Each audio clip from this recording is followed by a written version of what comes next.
हे मनोज जरांगे यांची स्वतंत्र मराठा मंत्रालय, कुणबी मंत्रालय स्थापन करण्याची मागणी म्हणजे हास्यास्पद मागणी.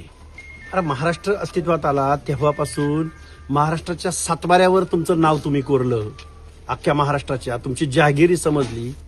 अरे एक दोन ओबीसीचा मंत्री आणि 2-4 SC STचे मंत्री, अल्पसंख्याकांचे मंत्री सोडलं तर अख्खं मंत्रिमंडळ तुम्हाला महाराष्ट्रानं कॉन्ट्रॅक्ट बेसिसवर दिले ना कायमचं.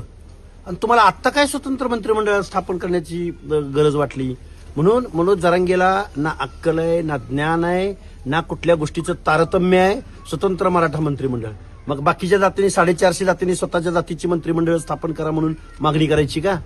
निव्वळ महाराष्ट्रामध्ये अस्वस्थता निर्माण करणं, मुख्यमंत्र्याला मुख्यमंत्री पदाच्या खुर्चीवरनं खाली खेचणं आणि कुणाचा तरी पॉलिटिकल स्कोअर सेट करणं, यासाठी मनोज जरांगेंचं हे उपोषण आहे.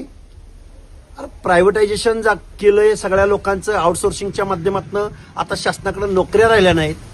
प्रसाद लाडाची ज्या काही कंपनी आहेत, मी मगाशी सांगितलंय, या सगळ्या कंपन्यांच्या माध्यमातून हजारो नोकऱ्या आज प्रायव्हेटायझेशनच्या माध्यमातून उद्ध्वस्त झालेल्या आहेत. कुठलं आरक्षण, कुठलं महिलांचं आरक्षण, कुठलं SC STचं आरक्षण, या सगळ्या गोष्टीवरती पोतेरा फिरवायचं काम यांनी केलंय.